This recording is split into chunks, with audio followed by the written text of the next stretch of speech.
कहने क्या कि खाए के मांगे पूरी कचौरी हो,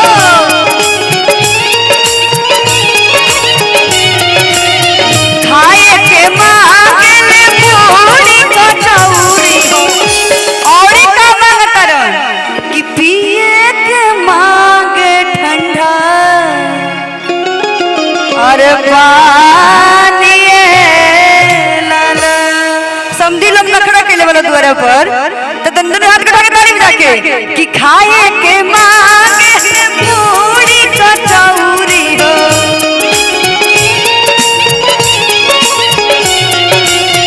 खाए के मांगे पूरी कचौरी हो, पिए के मांगे ठंडा पानी लाला।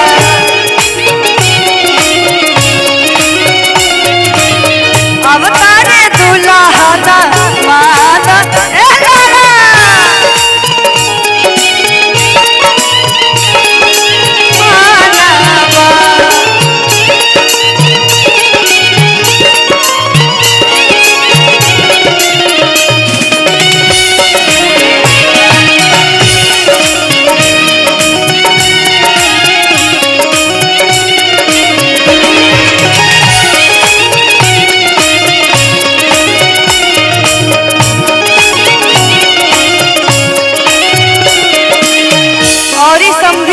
का नाटक चलता बहुत ठल्ले वालो हमने के मिथिलेश पांडे जी उन के पूरा थाक गइल बनी त कहतनी का सूते के मांगे में लाली गलाई चाहो,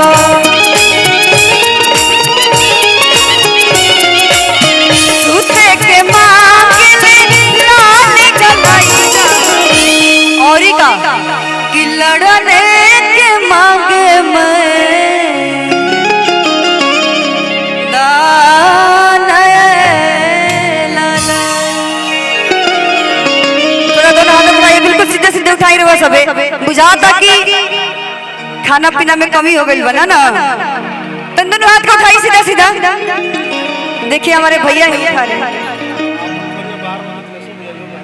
हाँ हाँ बिल्कुल, हाँ सारा चौका तो हुए के पूरा होले बने कि लड़ने के मांगे मैं दाना ताली बजा के कि लड़ने के मांगे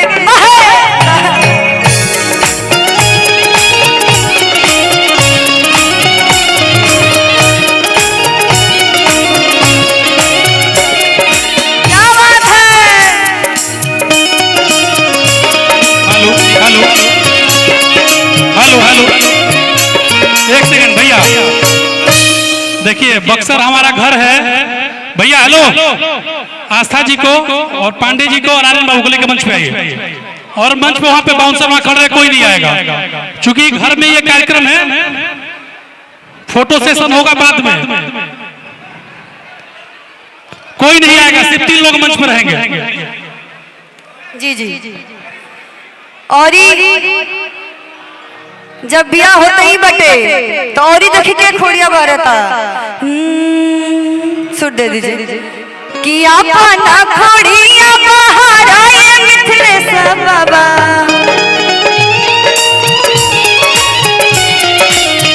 अपना खोड़िया बाहर आए मिथिलेश बाबा।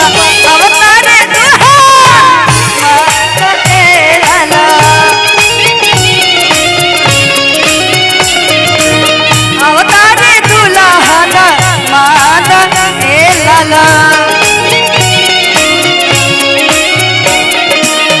और खाए पिए के तो मांगते बोलो, और का मांगता लोग हमनी के समझी लो। बियाहे के मांगे ने बेटी हो सीता बेटी, बियाहे के मांगे ने बेटी हो सीता बेटी।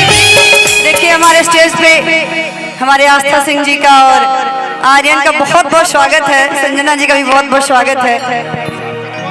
हम सभी लोग जी जी हेलो बोलेंगे सर। हाँ हेलो हेलो हेलो हेलो, आपके बीच भोजपुरी सांस्कृतिक विरासत की पृष्ठभूमि के हस्ताक्षर जिसे बक्सर की मिट्टी ने प्यार दिया और देश दुनिया में अपना नाम कर रहा एक छोटा सा पौधा, मैं चाह रहा हूं कि आशीर्वाद स्वरूप आर्यन बाबू आप सबको प्रणाम करने एक बार जोरदार तालियां बजाकर आशीर्वाद दे दीजिए।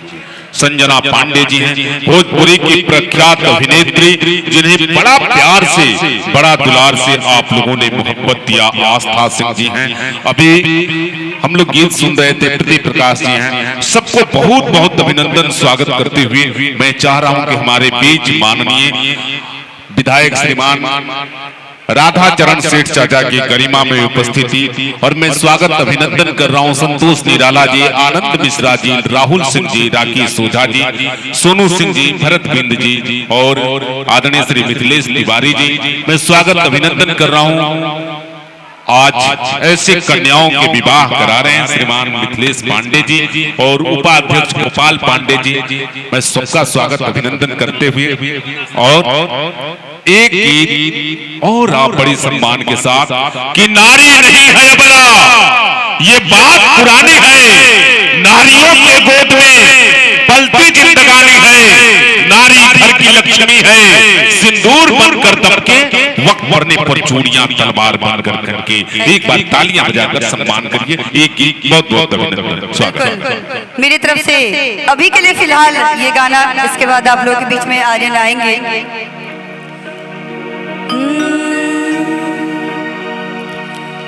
कि सहराया की सदा कह रही है,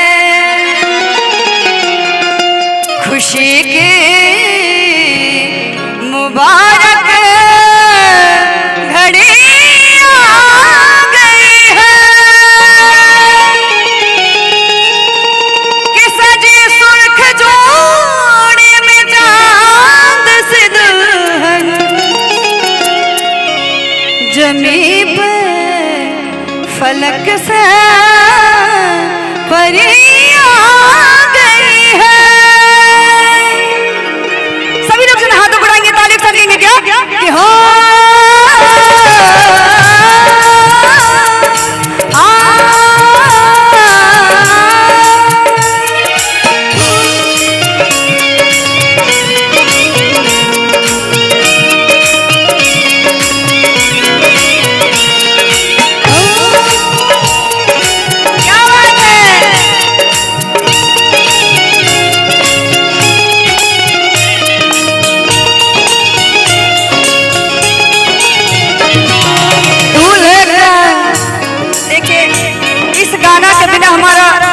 शादी अधूरा होता है, अधूरा होखेला ना के माना तई बात के तो ताली बजाई।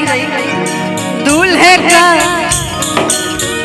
का सहरा सुहाना लगता है।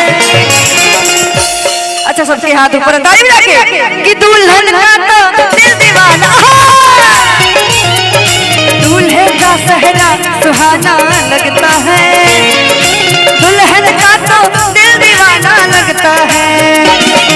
पल भर में कैसे बदलते हैं रिश्ते, पल भर में कैसे बदलते हैं रिश्ते, अब तो हर अपना बेगाना लगता है, दूल्हे का सहरा सुहाना लगता है, दुल्हन का तो दिल दीवाना लगता है।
रही धड़कन, धड़कन मेरी धड़कन, धड़कन धड़कन धड़कन धड़कन धड़कन मेरी धड़कन, मेरी धड़कन। मुश्किल मुश्किल दामन को छुड़ाना लगता है, मुश्किल दामन को छुड़ाना लगता है। एक बार बोलिए कि सभी वर वधू को अपना अपना आशीर्वाद देना है ना, तो दोनों हाथों को उठाइए। बिल्कुल कई महाराज रोरा हम दिल्ली से आ गई, लेकिन बक्सर के लोग बहुत सुस्त ताली बजाए में, बात तो हम देख लेंगे। दोनों हाथ उठाई तो महाराज एकदम भोजपुरी अंदाज में हाथ उठा के कि दूल्हे का सेहरा सुहाना लगता है, दूल्हे का सेहरा सुहाना लगता है, दुल्हन का तो दिल दीवाना लगता है, दूल्हे का सेहरा सुहाना लगता है, दुल्हन का तो दिल दीवाना लगता है, दूल्हे का सेहरा सुहाना लगता है, दुल्हन का तो दिल दीवाना लगता है, दूल्हे का सेहरा सुहाना लगता है, दुल्हन का तो दिल दीवाना लगता है। प्रेम से बोलिए गणपति महाराज की जय। Thank you.